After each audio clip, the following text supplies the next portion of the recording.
اور یہی وہ علاقہ ہے شورش کا علاقہ. لوگوں کے جو مزاج ہوتا ہے وہ تبدیل نہیں ہوتا, بہت زیادہ ٹائم لگتا ہے اس کو تبدیل ہونے میں. یہ وہی علاقہ تھا جہاں سے جھوٹا نبی نکلا, اور یہ وہی علاقہ تھا جہاں سے 30 سال کے بعد حضرت علی اور عثمان عنہ کے زمانے میں خوارج عبداللہ بن سبا کے نام سے جو نام نہاد یہودی مسلمانوں کے نکلا,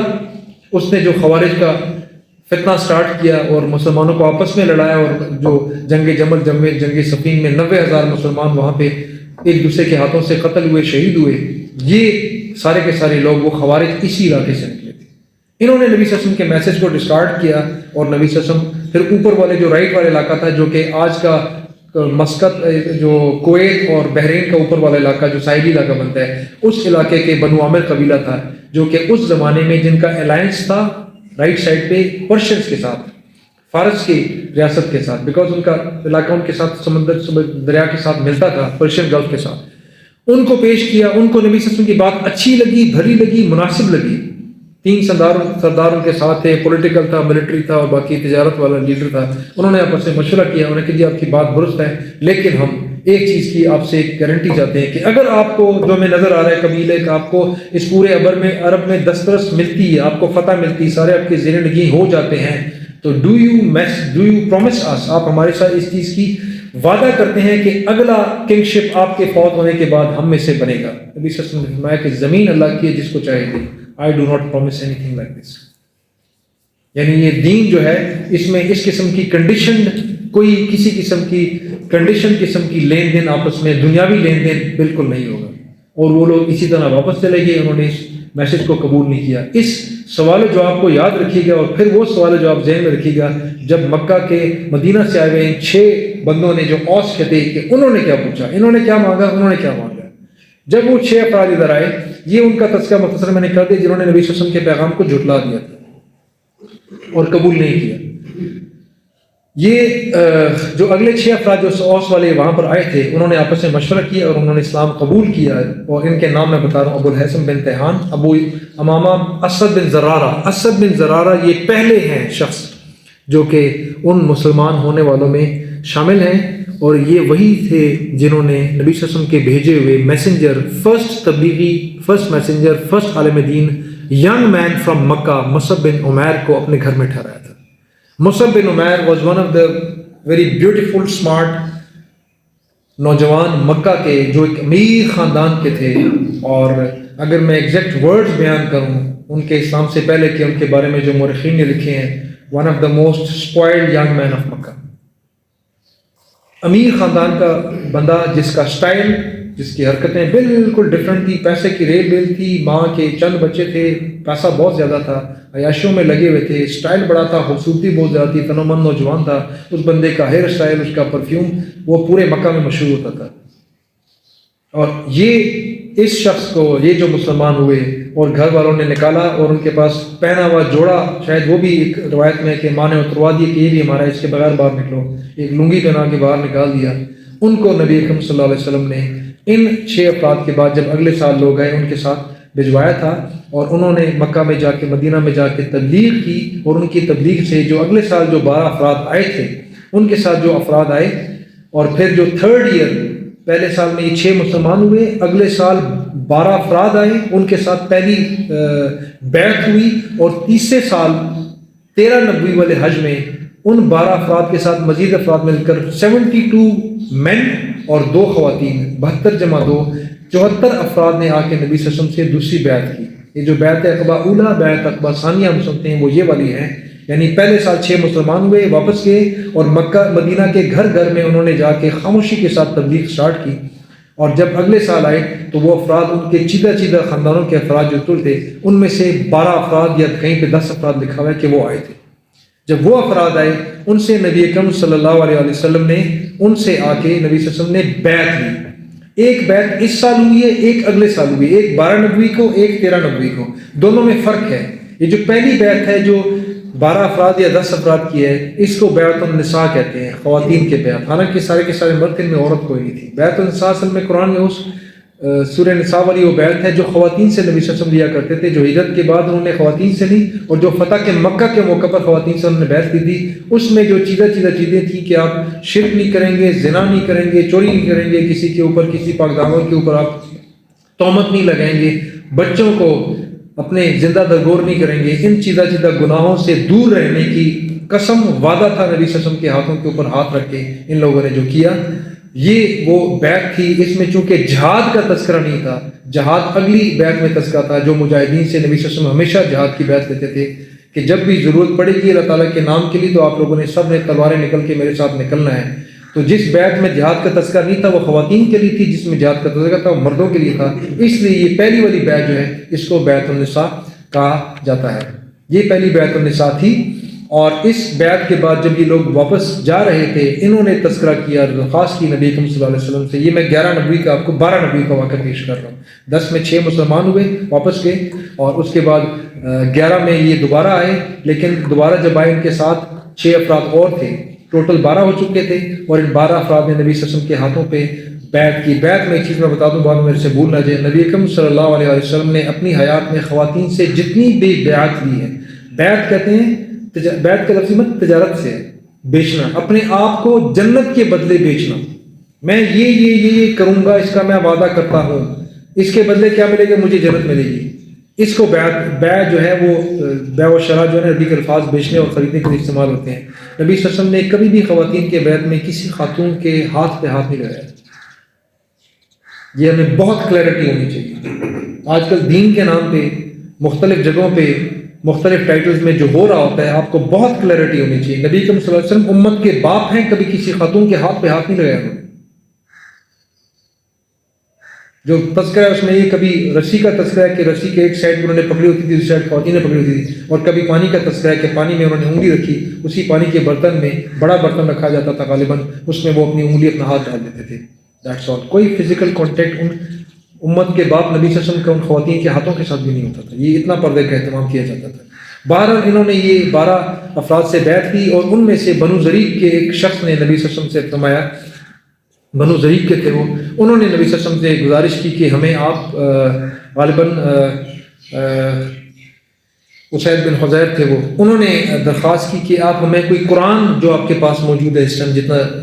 نازل ہو چکا ہے اس کا کوئی نسخہ میں دیجیے۔ نبی صلی اللہ علیہ وسلم پہلے ہی ساتھ لے کے آئے ہوئے تھے، جو لکھا ہوا اس وقت جتنا قرآن نازل ہو چکا تھا وہ کمپائلڈ حالت میں کسی بھی حالت میں تھا، لیدر کے اوپر تھا، غالباً اسی پہ ہوگا۔ وہ جو چند آیات تھیں، چند صورتیں تھیں، انہوں نے ان کو دیں، اور یہ مدینہ میں لکھا ہوا پہلا قرآن جو ہے یہ 12 افراد ساتھ لے کے گئے۔ ان کے ساتھ ان کی گزارش کے اوپر کہ ہمیں ساتھ ایک استاد کو بھیجا جائے، نبی اکرم صلی اللہ علیہ وسلم نے حضرت مصعب بن عمیر اس ینگ نوجوان کو ان کے ساتھ بھیجا۔ ان کو حدیث کی کتابوں میں مقری کہا جاتا ہے، قاری مقری، یعنی مبلغ نہیں کہا، مقری کہا۔ مقری کس چیز کا قاری؟ قرآن کا قاری۔ تبلیغ کا سورس قرآن تھا۔ آپ جب بیت اقبا کے اور باقی تبلیغ نبی صلی اللہ علیہ وسلم کی سنتے ہیں، پڑھتے ہیں، تو ہمیں ایک چیز کا پتہ لگتا ہے کہ نان مسلم ایک بڑی لمبی تمہید بیان کرتا تھا، سوال بیان کرتا تھا، کوشچنز کرتا تھا، اور نبی صلی اللہ علیہ وسلم جواب میں قرآن کی آیات بیان کرتے تھے۔ قرآن کی آیات میں ہر چیز کا جواب موجود ہے، اگر ہمیں قرآن زبانی یاد ہو تب، ہم نے پڑھا ہو تب۔ نبی صلی اللہ علیہ وسلم اپنے الفاظ بیان بہت کم کرتے تھے، قرآن کی آیات بیان کرتے تھے، اس سے جو ہونا ہوتا تھا فوراً ہو جاتا تھا۔ مقری قاری حضرت مصعب بن عمیر کے ساتھ گئے، اور انہوں نے جب مدینہ میں جا کے تبلیغ سٹارٹ کی، یہ سٹارٹ ہوئے، ساتھ ان کے حضرت سعد بن معاذ ان کے ساتھ تھے، جو کہ اوس کے قبیلے کے سردار تھے، اور جو یہ اسی بنی نجار کے سردار تھے جو نبی کریم صلی اللہ علیہ وسلم کے ننہالی خاندان تھا۔ نبی صلی اللہ علیہ وسلم کے دادا نے جہاں سے شادی کی تھی، جو نبی صلی اللہ علیہ وسلم کی دادی بنتی تھی، وہ اسی بنو نجار کی تھی۔ اس خاندان سے وہ سعد بن معاذ تھے، بڑے متمول آدمی تھے، بہت عزت دار آدمی تھے، اور ان کی اتنی سنی جاتی تھی کہ سعد بن معاذ کے، اسد بن زرارہ کے، اور اسید بن حضیر، یہ جو 3 بڑے صحابہ ان میں سے شروع والے تھے، اور ایک عبادہ بن صامت کے بھائی تھے وہ ان میں شامل تھے، جابر بن عبداللہ ان کے ساتھ شامل تھے، یہ شروع والے مسلمان تھے جو مدینہ کے تھے۔ ان کی اتنے اخلاق کا، ان کے رویے کا دسترس اپنے قبیلوں میں اتنی زیادہ تھی کہ حدیث کے اندر ہے کہ شام تک سعد بن معاذ کے مسلمان ہونے کی، شام تک سعد بن معاذ کا پورے کا پورا قبیلہ شام تک مسلمان ہو چکا تھا، ایک آدمی کے مسلمان۔ بندے کی اسٹرینتھ دیکھیں کہ ایک بندے کی مورل اسٹرینتھ، پرسنالٹی کی اسٹرینتھ اتنی زیادہ ہے کہ لوگوں نے اپنے صدیوں کا ریلیجن ایک آدمی کے کہنے پہ چینج کیا۔ بہرحال یہ مدینہ میں جب سٹارٹ ہوا اسلام اس طریقے سے، تو ان لوگوں کی اس تبلیغ سے مدینہ میں جب اسلام سٹارٹ ہوا، وہاں سے ایک پھیلاؤ سٹارٹ ہوا، اور اگلے سال 13 نبوی میں جب یہ لوگ دوبارہ آ کے مدینہ میں آئے 13 نبوی کے حج کے دوران، تو اس حج کے دوران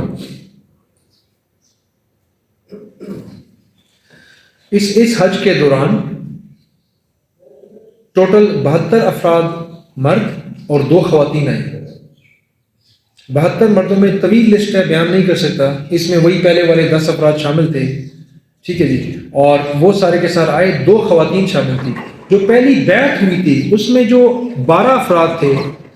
انہی میں سے 6 افراد وہ تھے جو کہ پہلے دفعہ مسلمان ہوئے تھے۔ ان میں جو لوگ ہوئے تھے ان میں ایک خصوصیت والی جو ایک معاملہ ہے، اس میں ایک صحابی ہے عوف بن حارث۔ عوف بن حارث کا بیٹا، یہ اس واحد خاندان کا شخص ہے، ان کی والدہ ام افرا کہلاتی ہیں۔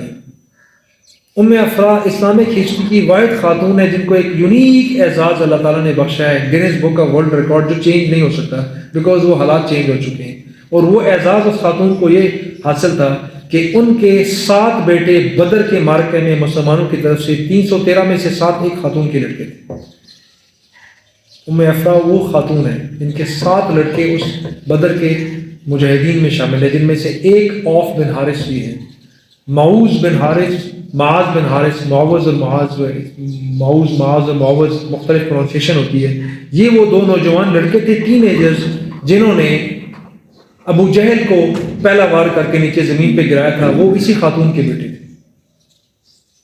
چھوٹے 2 لڑکے وہ ان کے بیٹے تھے، عوف بن حارث ان کے تیسرے بیٹے ہیں، جو کہ پہلے 5-6 مسلمانوں میں شامل ہیں۔ یعنی یہ خواتین جو تھیں اور یہ جو خاندان تھا، یہ اس انیشل مسلمانوں میں، سابقون الاولون اگر مدینہ کو کہیں تو مدینہ والوں میں یہ لوگ شامل ہیں۔ یہ لوگ مسلمان ہوئے۔ اب تیسری دفعہ تیسرے سال میں جو 72 کا وہ گروپ آیا، ان سے نبی اکرم صلی اللہ علیہ وسلم نے جب بات چیت سٹارٹ کی تو اس دفعہ اطاعت کا بیعت نہیں تھی،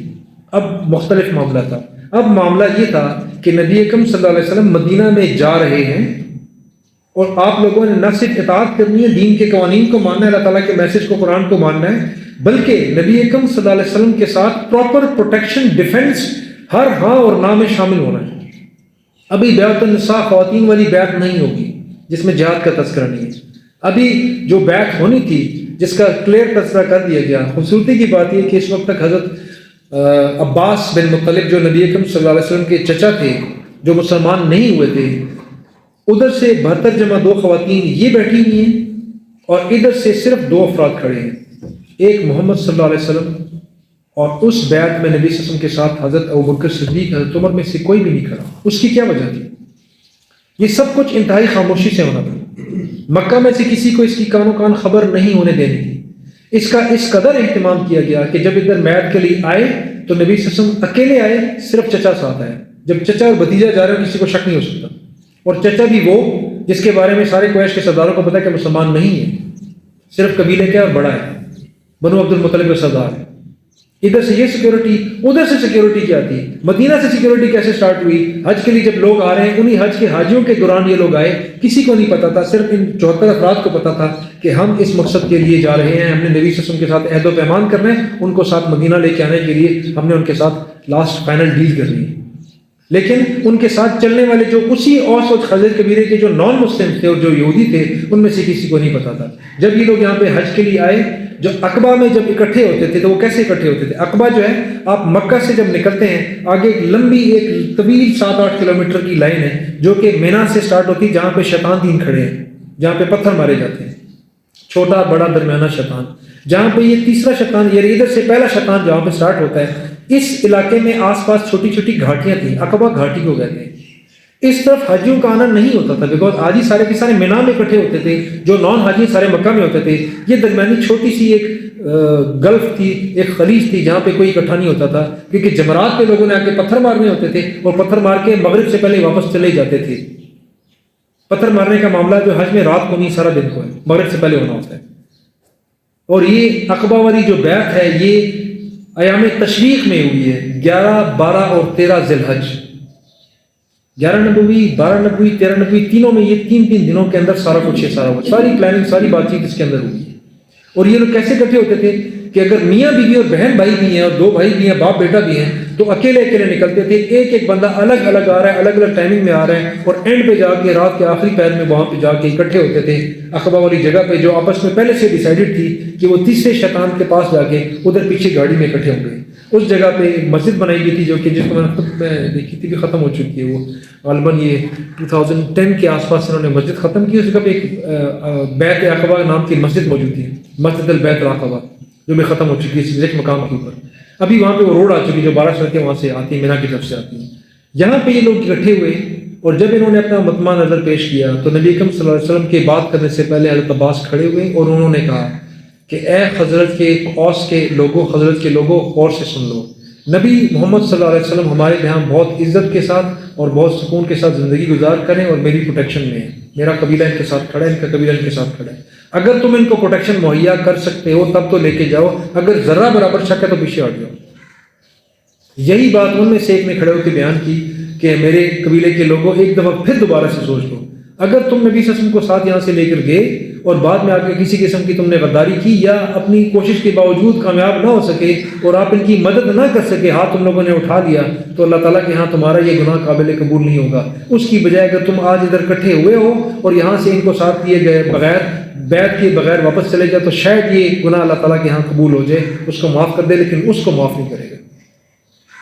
یہی بات نبی صلی اللہ علیہ وسلم کی طرف سے عباس نے ان کو بیان کی۔ اس کے اوپر ان کی طرف سے سردار کھڑے ہوئے، انہوں نے کہا کہ ہم باپ بیٹا نسلوں سے، ہم، انہوں نے لفظ استعمال کیا کہ ہم تلوار کی اولادیں ہیں۔ وہ وار میں چونکہ 200 سال کی جنگ کر چکے تھے، اللہ تعالیٰ کا خوبصورت نظام تھا کہ مکہ والے ان عرب کے قبائل کی نسبت وہ بیٹل ہارڈنڈ تھے، ان کے جنگ کا تجربہ بہت زیادہ تھا، ان کو کوئی فکر فاقہ نہیں تھا تلوار چلانے کا۔ ان کو تو جنگ نبی صلی اللہ علیہ وسلم نے مدینہ میں جا کے اس کے بعد ان پہ جنگیں سٹارٹ کی، اس کے درمیان میں تو انہوں نے جنگیں نہیں کی ہیں، یہ تو سکون میں بیٹھے رہے۔ انہوں نے کہا جی ہم جنگجو ہیں، ہمیں اسی سے کوئی پرواہ نہیں ہے، ہم جیئیں گے مریں گے ساتھ ساتھ چلیں گے۔ انہوں نے 2 سوالات کیے ان میں سے کھڑوں گے۔ ایک انہوں نے کہا جی اگر ہم اس چیز کے اوپر آپ سے بیعت کرتے ہیں، شرک نہیں کریں گے، یہ نہیں کریں گے، یہ نہیں کریں گے، یہ نہیں کریں گے، یہ نہیں کریں گے، اور آپ کے ساتھ ہر صورت میں آپ کے ساتھ کھڑے ہوں گے، تو بدلے میں ہمیں کیا ملے گا؟ وہ آپ ذہن میں رکھیے، وہ جو قبیلہ بنو حنیفہ والے اور ادھر والے، اس نے کیا کہا تھا کہ آپ کے بعد ہمیں بادشاہ ملے گی کہ نہیں ملے گی؟ انہوں نے کہا جی اس کے بدلے میں ہمارے لیے کیا ہے؟ نبی صلی اللہ علیہ وسلم نے ایک لفظ بولا، الجنہ،